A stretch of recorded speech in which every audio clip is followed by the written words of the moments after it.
So welcome. We will be talking about ketamine-assisted psychotherapy for couples.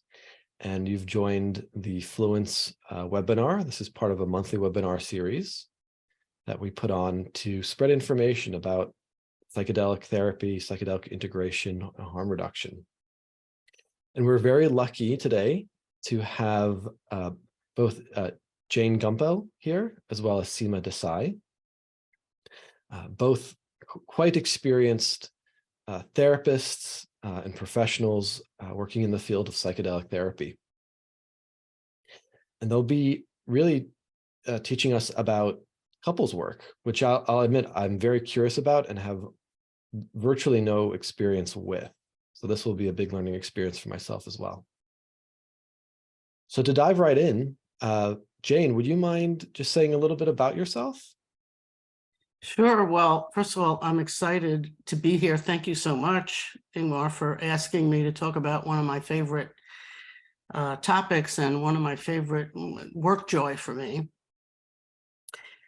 And I've been working with couples for 30 years. I trained with a lot of people, but most notably Harville Hendricks. But I also did a lot of work with David Snarch and Sue Johnson and other people working with couples modalities before ketamine was on the scene. I'm also a Gestalt therapist and a somatic experiencing therapist. I studied with Ilana Rubenfeld, she was a pioneer in the 80s. She was an enormously brilliant woman. So I have a lot of training that I pull from. So my skill set and my tools come from different boxes.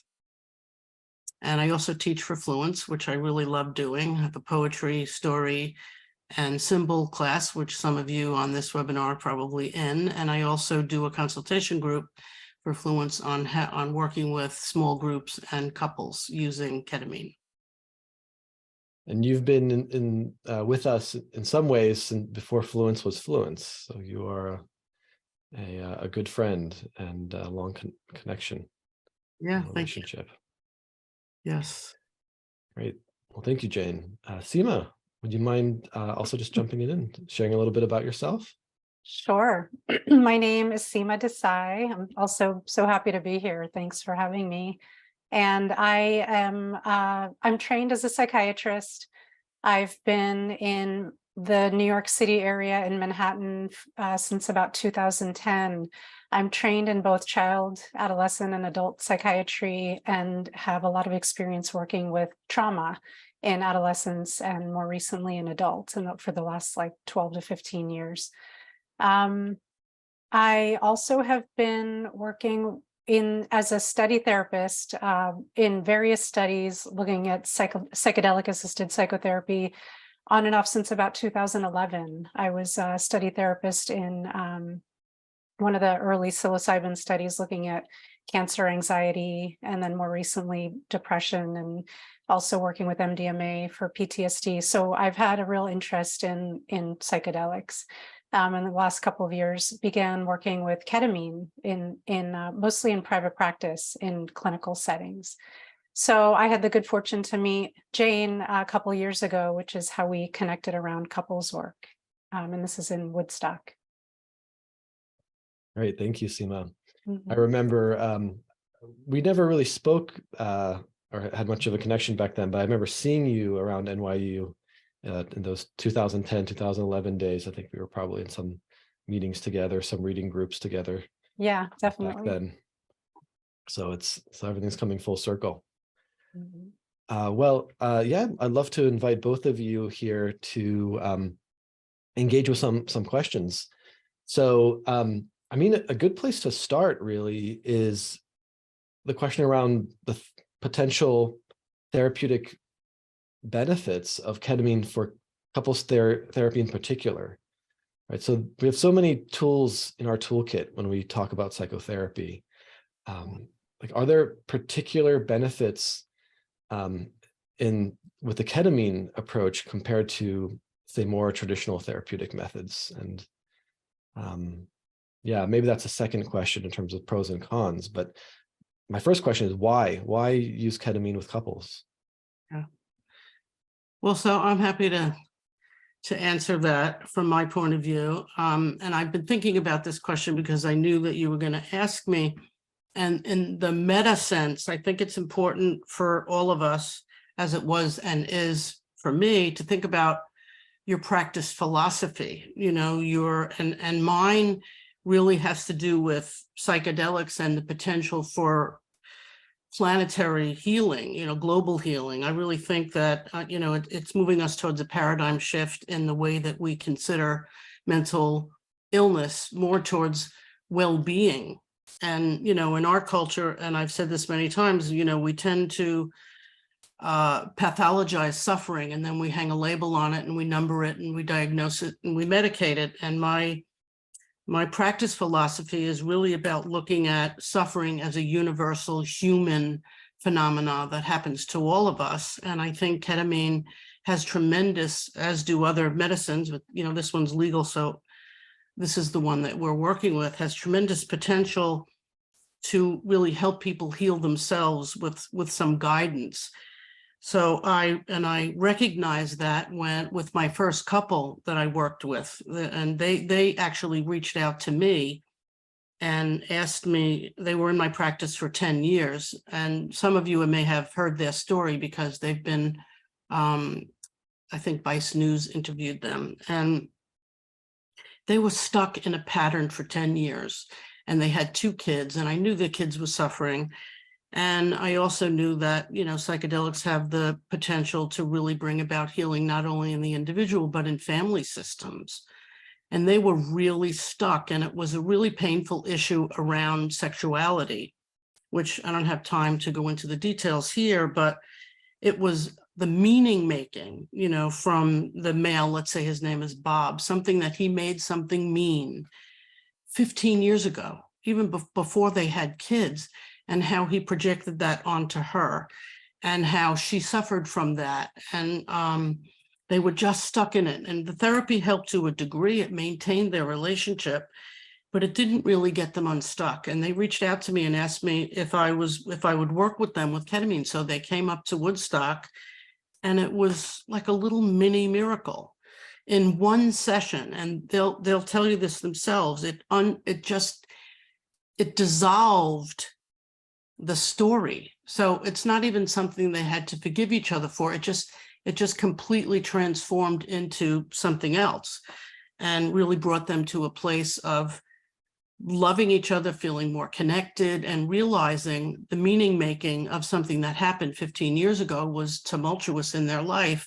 But once they looked at it, it really changed everything for them. So to me, it was like, wow, this was pretty amazing. And so I scheduled several ketamine sessions with them, and it had a profound impact. And then they came to my couples retreat where, it deepened their connection to each other. So, that's all I can say right now. Well, yes, Seema, please. Yeah, I'd love to add on a little bit to that. What a beautiful story. And I want to add just an additional perspective, which is most of my work has been with individuals. And my most recent last 12 years, I've been working with first responders who have PTSD or depression related to events of 9/11. And what we were finding is even when individuals with trauma were improving, it wasn't improving the family system, like Jayne was just mentioning. So there was this gap where, the marriage was really not following the same benefits that the individual was getting. And so I know Ann Wagner, someone in our field who's been doing research with PTSD in the treatment using MDMA in couples for the treatment of individual PTSD. And I found that a really interesting model and kind of expanding. And so when I learned about Jayne doing the couples therapy, this kind of interested me from that perspective as well. Yeah. As I was listening to you, Jayne, it made me think about how, right, the awareness of ketamine for depression, that's pretty recognized, but the way that it's often treated is as if, the depression exists within the individual, and we monitor changes in that way. But there's not, if we look at the DSM, for example, there aren't many aspects of the DSM that acknowledge kind of a shared etiology, if you will. You might have like a social shared psychosis or a cultural balance syndrome, but with couples work, really, there's a sense that it's not just about necessarily the depression in one person, but it's about something that is happening at least within two people, if not in the larger family. And I don't know, I was wondering if you could maybe say, or something comes to mind around ketamine, if there's something about that experience or how it's used in couples that kind of speaks to kind of the localization of the difficulties in the partnership rather than in just one person. Yeah, well, I mean, I think it's pretty clear if you're working with couples that that one person's depression affects the whole family system, and how the partner without the diagnosis of depression has to deal with living with someone who's depressed. And sometimes that's a really difficult conversation to help the undiagnosed person have, and for the person suffering from depression to be able to listen to, in a conscious way with an open heart, and experience their partner's experience of them, which is often very deep and profound. And then when you pull the family members into it and you create a safe space for them to talk, because I'll often follow up a couple session where we use ketamine with a family session and invite the children or the adult children into the conversation. And when you create safety and there's that openness for everyone to share the impact that the alcoholism or the depression or, whatever is happening with the individual, the suffering of the individual, you can clearly see it affects the whole tapestry of being, the whole family system. And the ketamine facilitates that. It's like a lubricant. The gates come down, and, the vulnerabilities are exposed in a way that, the sharing is just a lot more easeful. Right, thank you. Yeah, so the power of there being a witness, and the witness being not just a therapist, but the person's partner. Yes. Speaking of the social connection here, I want to invite everybody who's an attendee to pose questions. We're going to have a Q&A at the end for the last 15 minutes, and there's a little Q&A on the bottom.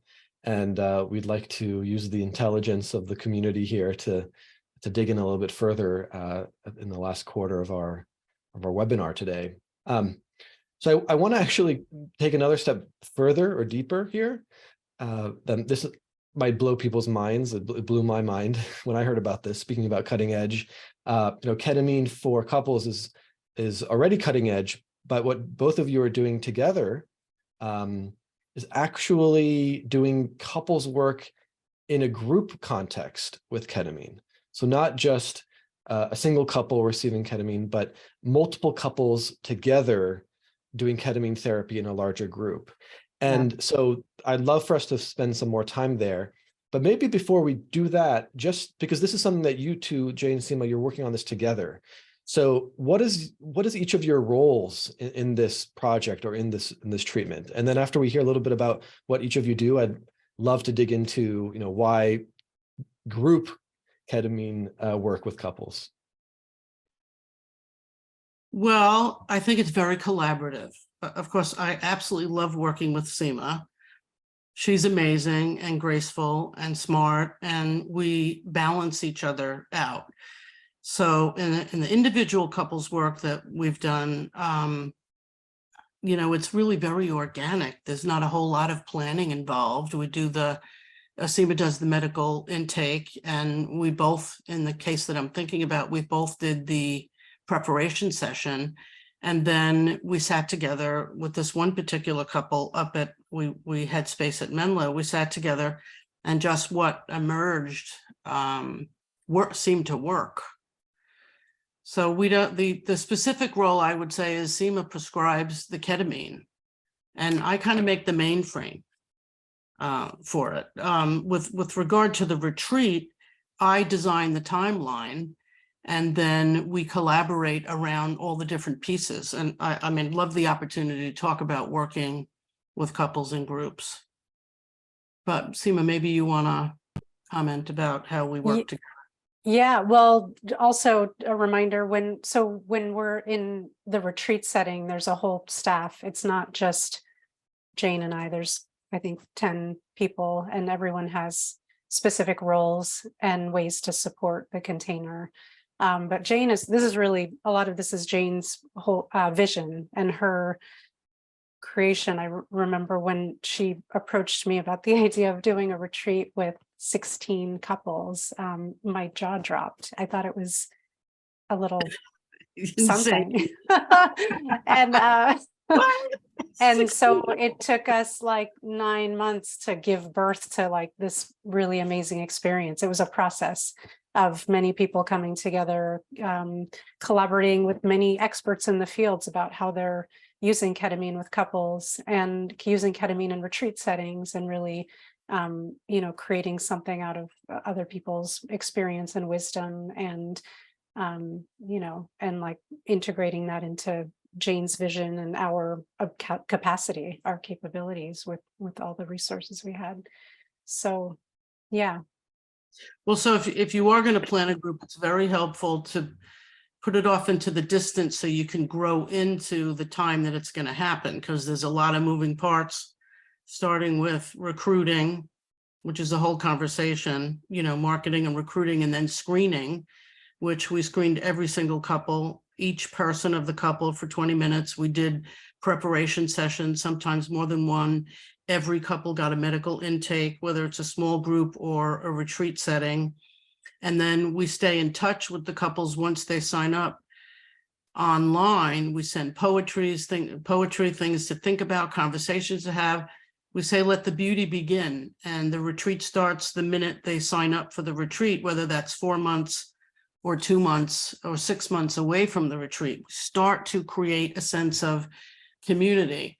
So I'd say that's really, really important. Consider what your consent form is going to look like. Consider what your screening questions are. What kind of a community do you want to cultivate? We call our retreats and our group work cultivating joy for a reason, not out of naivete. We recognize that, the flip side of joy is suffering. But the minute you cultivate space for joy, the obstacles are going to emerge. And of course, we pay attention to those, but we try to create joy in the midst of it, giving people a lot of mindfulness tools with how to do that. But you have to start thinking about it long before it happens, because you want it to be as safe as possible. I would say safety, and I know, Seema, you agree with me, safety is number 1, 2, and 3 priority. And when you're working with groups, whether it's 4 couples or 18 couples, which we just finished a retreat with 18 couples, safety is very important. So the messaging, helping people understand what to expect in a group situation it's very different from working with an individual couple. It's even very different from working with 4 couples, although when you're working with 4 couples, you still have group etiquette and protocols, and we're using eye shades.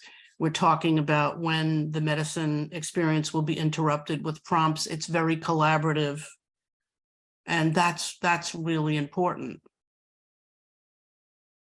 Jayne, you've begun to already provide some tips to our listeners here, because I think that's one of our objectives here at Fluence, and I know that we're on aligned with these webinars being not just theoretical, but something that our audience can listen to, and if they want to move forward with doing something similar as you two are, they're able to. And so you've spoken to just the importance of time and building community before the retreat even begins. I'd like to maybe, I wanted to go to this place around, why do group couples work versus couples work? But maybe before we do that, I'd maybe like to ask you a question here that we have from the chat, which is about some more of the details around what's going on, just so that our audience members could almost close their eyes and listen to what you're describing and kind of picture what what is happening at this retreat. So one thing you mentioned is that there are 18 couples. So those are 36 individuals. It's a large group. You have 10 people who are supporting these 36 people. Is there something more you could say, maybe just in terms of the practical matters? Like, what is the dose given of ketamine? Is it oral? And then, if somebody were to like walk in to the retreat, what might they see? Are people talking? Or are they laying down? Or you mentioned prompts.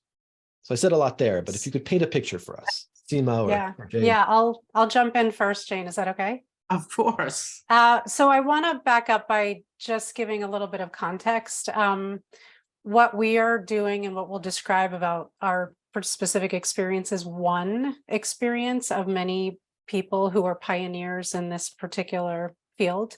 There's other experts in the field using ketamine-assisted couples therapy, and people are doing it differently, so in different ways. And so I just want to put that out there. And people are collecting data to learn more about what's the most effective. And so my experience with ketamine in the several years I've been using it is very much this experience that it can be in some ways a blank slate, there's so much that depends on the factors around the ketamine. And so in our retreat experience, I think Jayne, in all of the stuff, has that at the forefront, that the medicine is one spoke on the wheel of all the factors that make this such a healing and meaningful experience. And so that being said, there's a whole framework. It's not just people are going in and taking ketamine and leaving.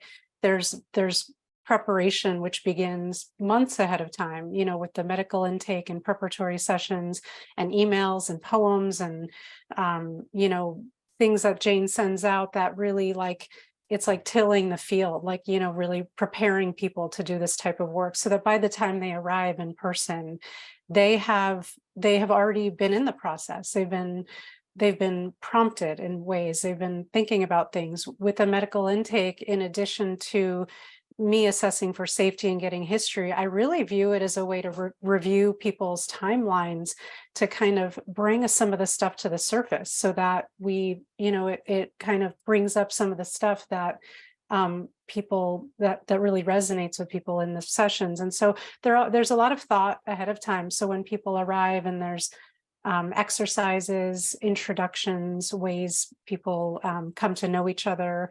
And the idea of a group is that it's a group, like a lot of the healing happens in the group dynamic before, after the dosing sessions. So there's a lot of investment in that. There are a lot of experiential exercises. And then I'll talk specifically about the dosing and let Jayne talk about some of the other things. What we do in our retreats is after, again, there are many different ways to do this, is we use sublingual lozenges, and we have both participants, both parts of the couple. Thank you. I'm thinking in a research mode. Both members of the couple actively taking the medicine at the same time. So I saw a question about whether one partner sits for the other. There are models where that's done, and it's a beautiful experience. And in our model, for various reasons, we've decided to have people sitting at the same time. We have 3 different dosing opportunities over the course of 4 days. And so we have different kind of dosing. So people are taking anywhere between 100 and 400, or if people have a lot of experience with ketamine, maybe more of sublingual lozenge that's swished and then spit out usually. And the idea is to initially give people an inward experience with eye shades and music. And many people seek that, especially if people have not done ketamine before, to meet the medicine, understand it, have a possibly psychedelic experience. Sometimes it can be, it can vary in scope, the type of experience. And then when people are coming down, create the prompts and the space for people to be together. So, if you were to walk in the room and you want to know what it looks like, there's little nests, 16 different or 18 different nests set up where there are yoga mats and cushions and blankets and very cozy space on the floor where the couples are right next to one another.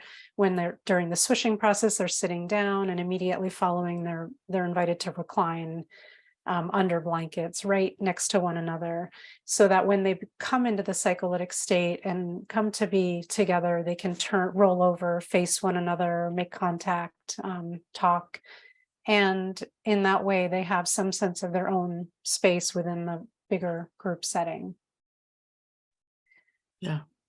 Fantastic. Thank you. And that yeah. information is very important to share with the group before it happens.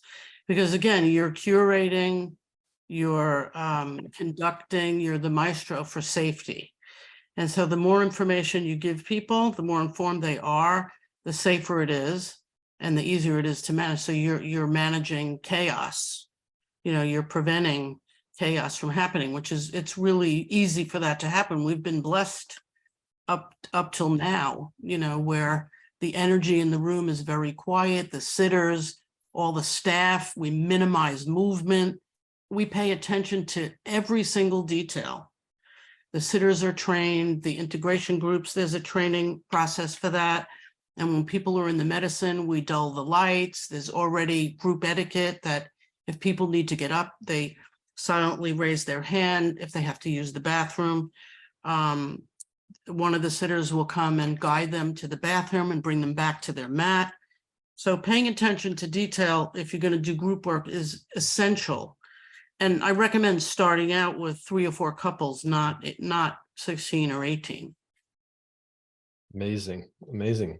Can I just, yes, can I please. add one thing? Yeah. I want to contrast that to individual dosings where, again, it's really like client centered. So there's some who come in and get intramuscular injection at a much lower dose, 15 milligrams, and maybe divided doses to extend it out. And some people who come in and want that, both people want that psychedelic experience. So we may give a higher dose, 40, 50, or, and then come down. So just again, to give an idea that there's different routes of administration. Some people use intranasal for these things. And yeah, I mean, we let the couples know that the dosing is collaborative, although I've sort of changed my tune. So this next retreat that I'm doing, which is in June, we're calling the first dose the collaborative dose.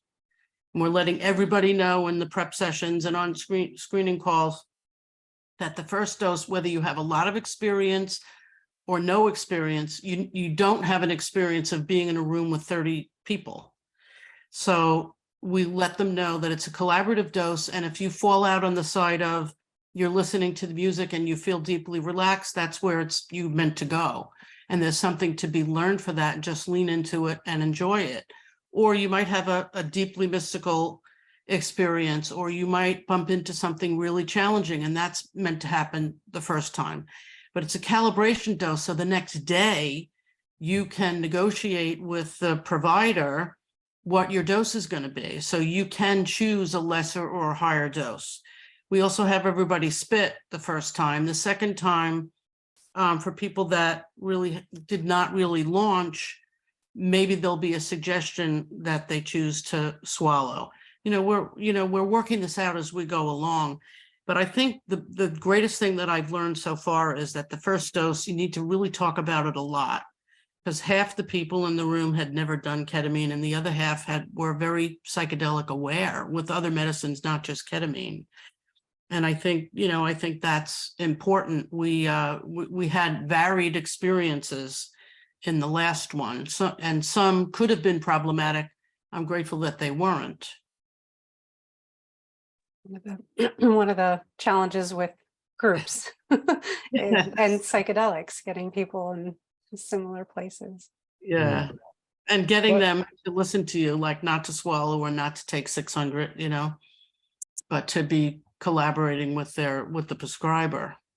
So you got to be really thoughtful about how you're going to manage the dosing and the messaging around it.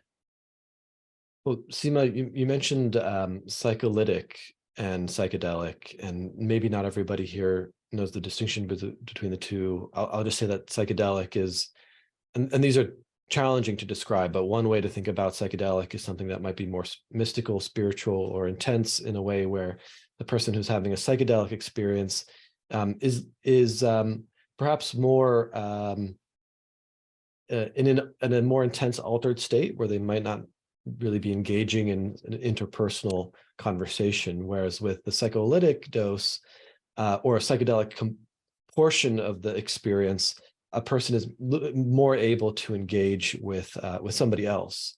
And so you mentioned something that really caught my ears, which was that, you know, person, whether their dose is fully psycholytic or psychedelic and then psycholytic, there is sometimes, maybe often, an opportunity where the two members of the couple turn to each other and are connecting. And that's very interesting, right? Because you had mentioned that unlike other models, you're giving the couple the ketamine simultaneously. So they're both on it. And that's different than one sitting for the other. And so my question is, why? Why did you choose to do it this way, where there's this opportunity for both members of the couple to be under the effects of the ketamine and engage with each other? So you want me to answer that, Seema? Yeah, go ahead. You go. Well, I don't have any, well, I didn't have any experience having one person sit for the other prior to working with groups, because I always thought it would be beneficial for them to be in the medicine together. And then we would talk about what would it be like if one person was deeper in the medicine than the other. So we kind of had, we negotiated an agreement with what that might look like. But I can see how heart-opening it is when they're both in the medicine together. I mean, it's heart-opening for me, and I'm not on the medicine. I get in that field of consciousness with them, and it's just so beautiful to see. It's like the truth is raw. The vulnerability is just so beautiful and so raw, and they're both experiencing it together. And they have that sense of, you know, getting unstuck together, which is really beautiful. So I think, and I have had occasion since then to work with couples where one person chose not to do the ketamine, but that was in maybe the second or third dosing during the retreat weekend because they just didn't want to do more. And that was fine for them.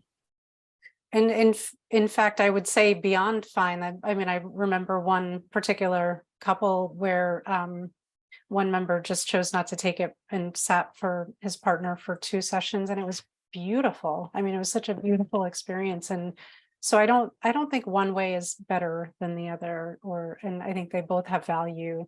And I think in the retreat setting, where both people wish to have an experience, it comes down to logistics. You know, I think of holotropic breath workshops where, you know, you have a partner and one can sit for another, and vice versa, and how powerful that can be. And I think a lot of it comes down to what can work. And following Menla's schedule and dealing with meals, because you can't, in the workshop now designed, you can't have breakfast, or you can't have lunch, or you can't have dinner. So we decided to forego breakfast and do the dosings early in the day. So we meet at night the first time. And then we do the dosings Friday, Saturday, and Sunday mornings.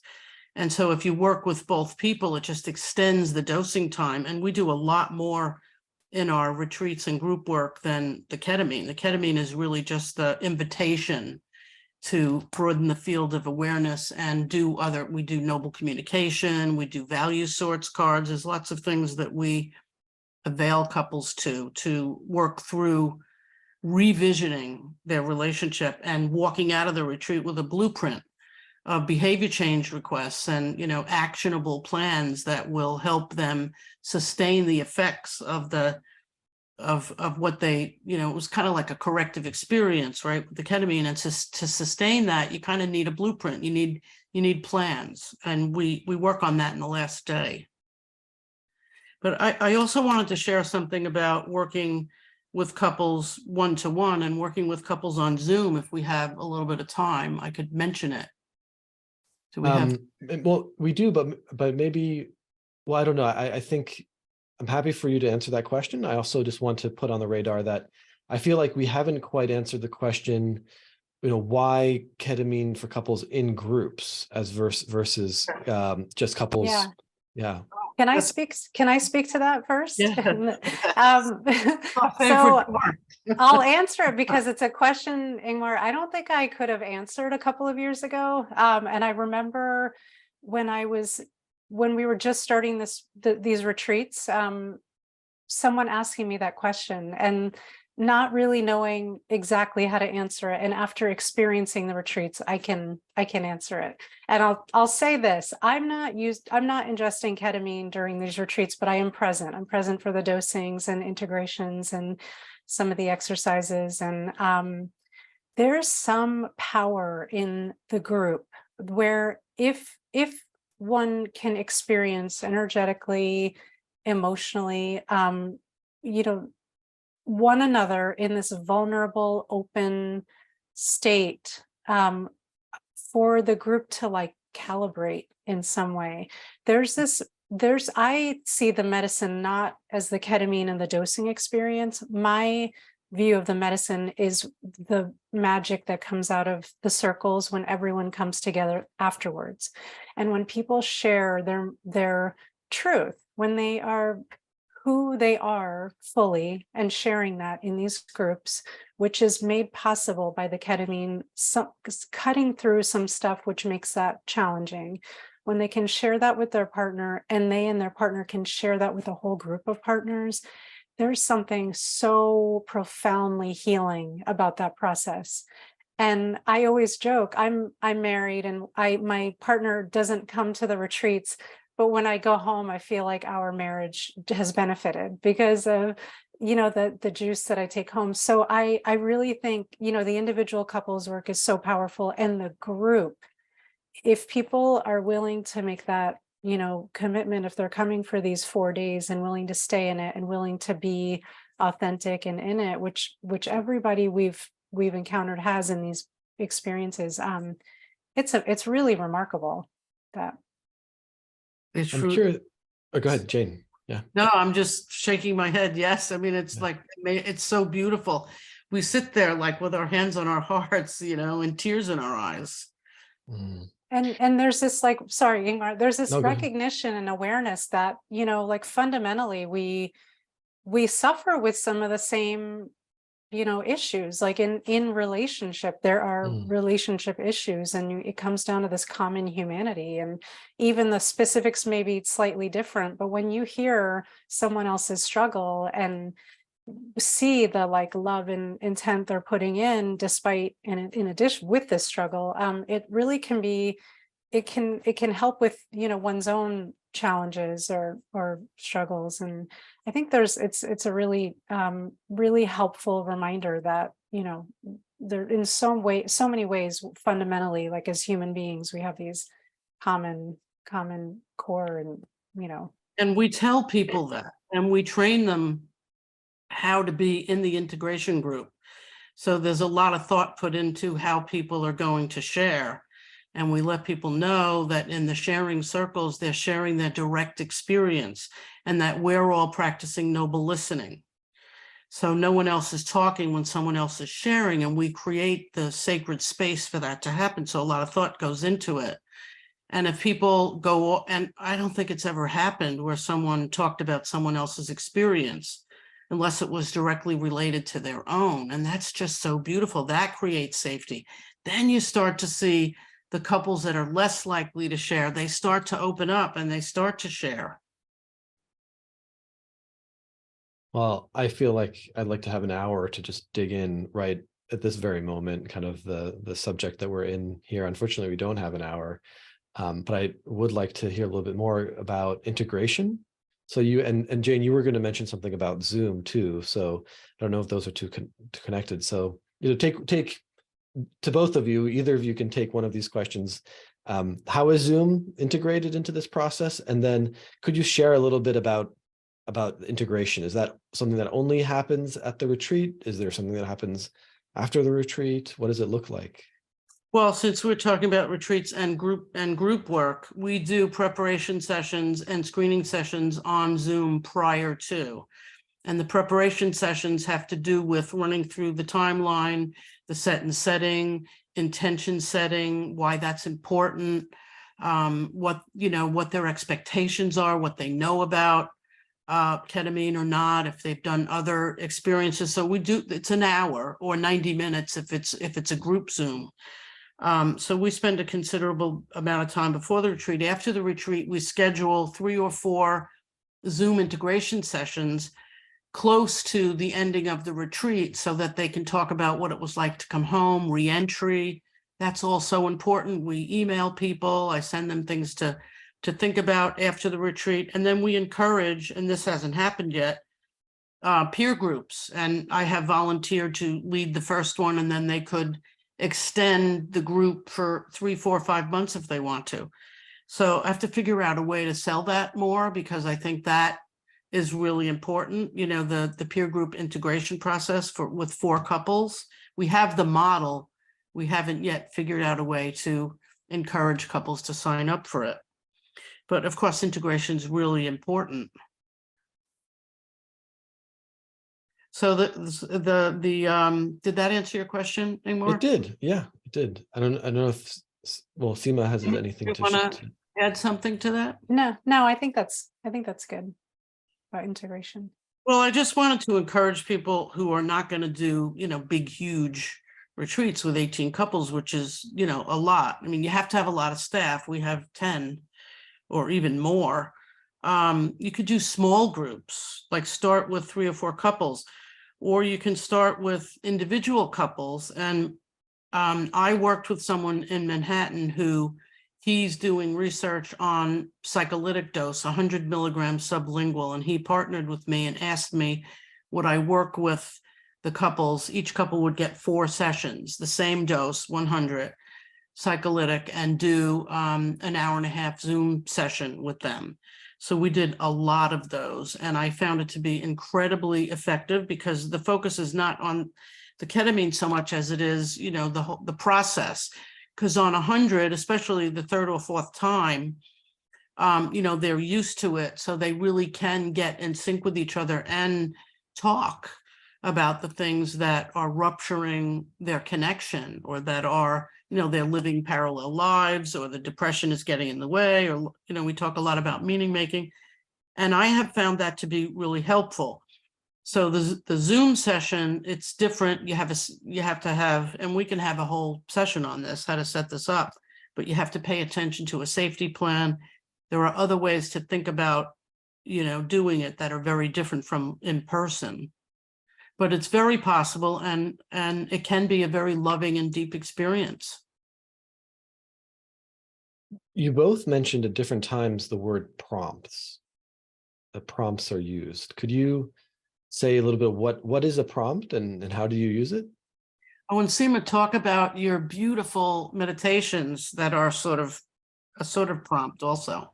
Well, I'm aware of the time. We don't have too much time, but I'll quickly say, so when we do the dosings, which can last anywhere from like about an hour and a half to 2 hours during the retreat, when people are switching and in the process of taking the medicine, we lead them in kind of with guided meditations that can create a sense of safety and bring people to their senses to be able to really start to prepare for the medicine. So that's what we do when people are taking the medicine. Then we have a colleague who's created really beautiful playlists specifically for the retreat. So people will go inward with eye shades and then listen to the music. And then at some point when it's apparent that people are coming out, that's when we mentioned we drop in prompts. And the prompts can be very simple, like imagine, oh my gosh, Jayne, you're gonna have to help me. I can't remember at the moment. I'll imagine a time, or what's the story of your relationship, your love story? Like, let's share our love story. They can be very simple. Like, that's the thing about the medicine. We leave a lot of spaciousness. I don't think it needs a lot of work. And this, again, there's a contrast to other models that are doing specific psychotherapy work on, psycholytic doses. We're leaving a lot of spaciousness, dropping in a suggestion, share, something you love about your partner, or share my direct experience about this ketamine experience. And so using those principles that were practiced in the preparatory sessions, including, the noble communication and all these things that laid the foundation, they're now in this space, in this open space where they can listen, give and receive in this way. And so even simple prompts like sharing your story or your direct experience can be very healing, because people can feel seen and heard and understood. And so those are examples. Beautiful. Thank you. Yeah, we've been doing a good job of actually covering some of the questions that have come up in the Q&A. They're quite, there are questions with regards to the prompts and the dosing. So we're quite good on time. I maybe use this as a reminder for our audience that if you have a question, on the bottom of your screen, you'll see the Q&A button and you can post there. If you're having trouble, you can also post a question in the chat. I'm paying attention to that as well.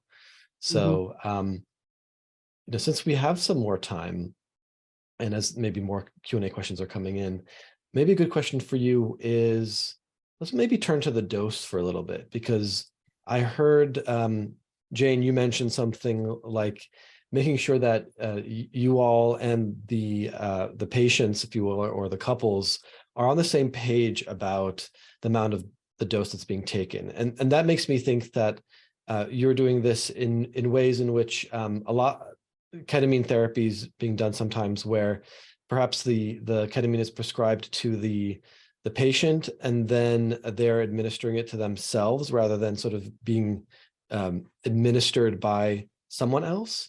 So maybe that's the first question is, what is sort of the operation there? Is it the case that the couple have the ultimate decision to decide how much they take? And then how are doses being decided? Go ahead, Seema. Yeah. So as we mentioned before, there's a couple of physicians, myself and Matthias, and for this other retreat, another physician. So the couples will meet with the provider who will do the screening, and there's a lot of things that go into determining dosage for an individual, and then keeping in mind the intention of the dose to meet as a couple. So one is whether people have had ketamine before, their experience with the lozenges before, what their understanding of their dosing, has been on those specific ranges. We look at body weight, tolerance, a number of factors. And then based on all of that in a discussion, we come up with a recommended suggested dose for the first dosing. And what I really like about these retreats is that the prescribers are physically at the retreats. We're there for the dosings, and it gives us the capacity to be very collaborative in the approach. So after the dosing, we can check in, see what worked, what was problematic. Was it, in some people it's not long enough, in some people they wish to have a deeper experience, in some people it was too much. And some people got it just right. So then we can have a conversation with each couple between dosings about what makes sense for tomorrow. And in that way, they have a suggested amount for each dosing, and they can take less or more, less or the same amount usually. It's rare that they're going to take more than a suggested amount. In fact, with our knowledge. Oh yeah, it has happened. Remember that guy overdosed and he was like out for 6 hours? Yes. Yeah, but I think that's another level of safety, having the prescribers there actually from my perspective keeps it a safer setting for many different reasons. Yeah.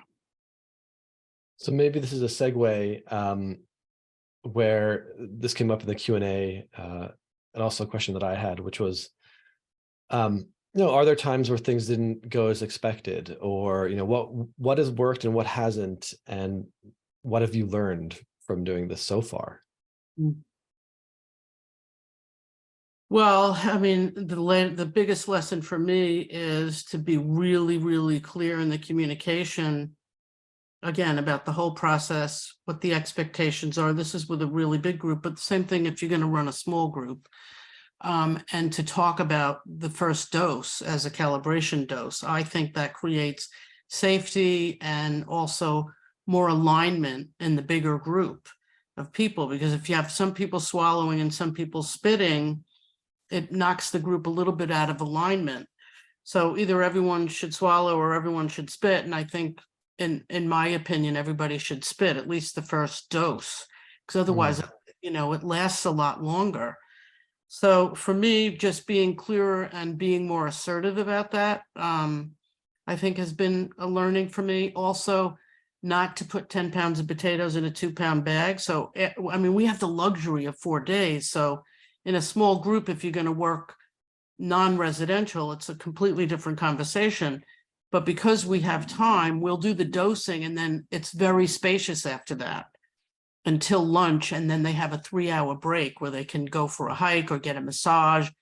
We used to do the integration an hour and a half after the dosing, and I think it's a little bit much. So we've learned that as well, to kind of slow things down and just give people time to be with each other, maybe take a silent walk or just relax. I don't have to constantly be offering them stuff and feeding them things, and you know, that's my thing. And that's not always what's called for. That's really my thing. And I don't need to put that on the group.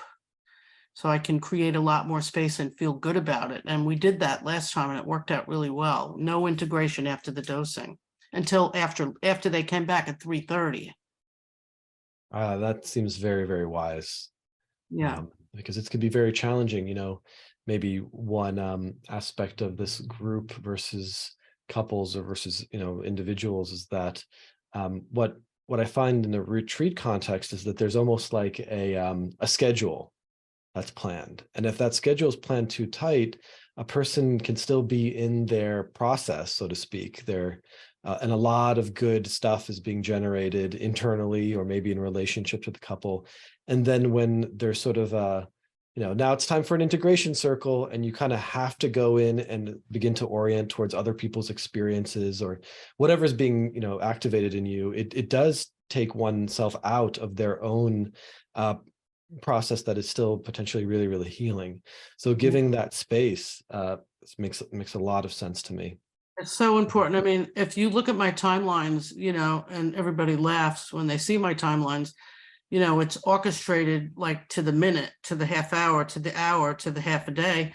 And that's a really important learning process for those of you who want to do a group, whether it's a day, half a day, or 3-4 days.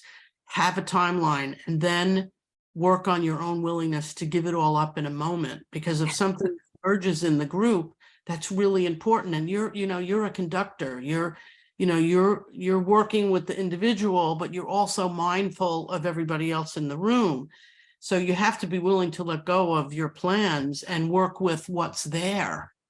And sometimes that can be really challenging, but sometimes that's like the portal in that very moment, is the opportunity to really get where you want to be. And it means letting go of whatever exercise you had planned. You know, I see questions here coming in around some of the practicalities related to ketamine, and I'd like to actually, that information is available elsewhere. So I'd like to focus a little bit more on what's unique to what you're doing. How many days is this? Your retreat? How many, over how many days does that occur? So we meet Thursday at 4 o'clock. People check in. We have dinner together at 6, and then the formal program begins Thursday night with introductions to the staff, and then we do a meditation. Why am I here and what do I want?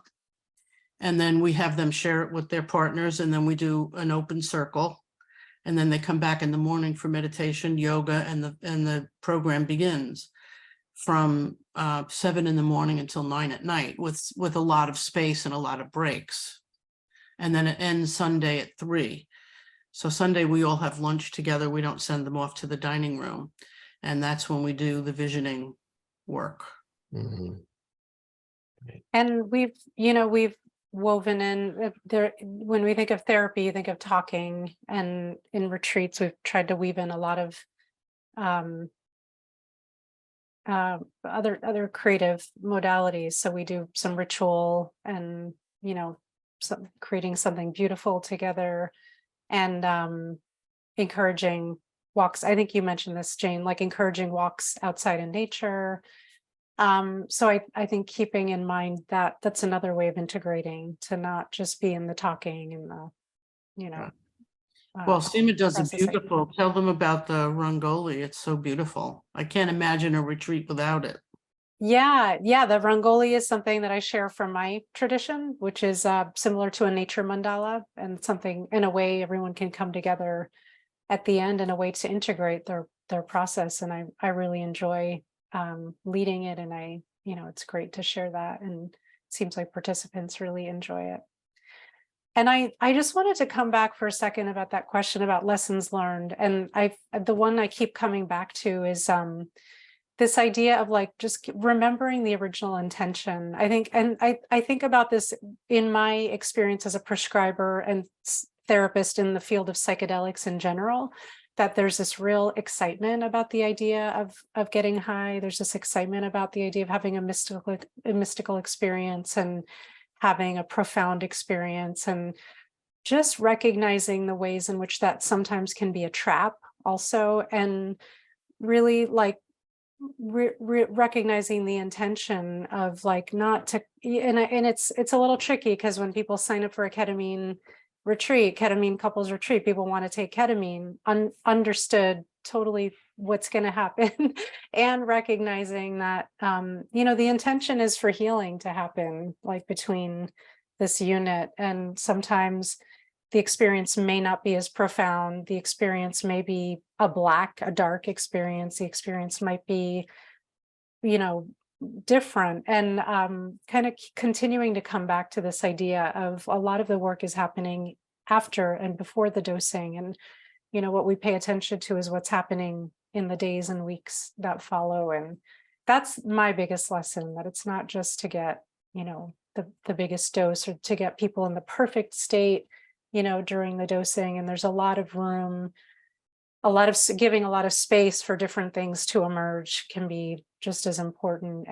And even when things don't seem like they're happening, they are happening usually.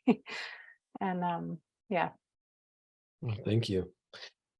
I wanted to offer, for some of those who are asking questions around contraindications, around dosing and side effects, that we have a program called Understanding Ketamine, which can be purchased and watched in a self-paced way, on demand, as they say. And Fluence also offers other trainings over Zoom related to ketamine, if you would like something a little bit more intense. So, and plus there are really wonderful resources online where you can find some of the basic information.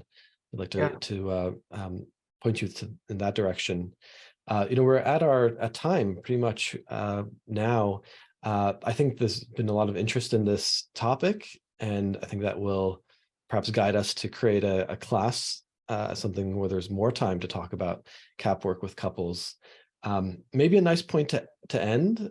Jayne, Seema, through your experience, if somebody wanted to start to do this work, this is a big question with probably a long answer, but if you had to choose one thing, what would you tell somebody who is looking to start to work with ketamine in couples?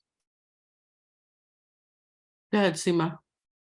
I would say find a good partnership, or find a good team of people to work with.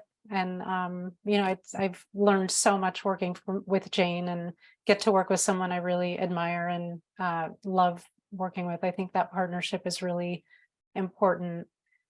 I'll pause there, and I'll let Jayne take over, because I know she has a lot more to add. Well, no, I mean, I would just pick a couple in your practice that you work with really well, that you've known a long time, and keep it simple. Maybe charge them less. Take the pressure off yourself. Try it with one couple first. I think that would be really helpful. And then you can try it with another couple, and then maybe put 3 couples together in a group. And there's a 3-hour group model. And there's a couple in Canada who talk a lot about that and publish about working with small groups. They have 4 sessions. So I would say keep it simple. It's really important to practice self-care, to feel safe in what you're doing. Less is more. Wonderful. If somebody wanted to reach you, how would they do that? My email is groupworks@aol.com. And mine is, I think we could put it in the chat, maybe Seema Desai, MD@gmail.com. Fantastic. Well, again, thank you everyone here, audience, for being here. Thank you, Jayne. Thank you, Seema, so much for sharing your knowledge. Incredibly valuable. Thank you for having us. Thank you. Okay. Pleasure to be here. And we'll see you next time.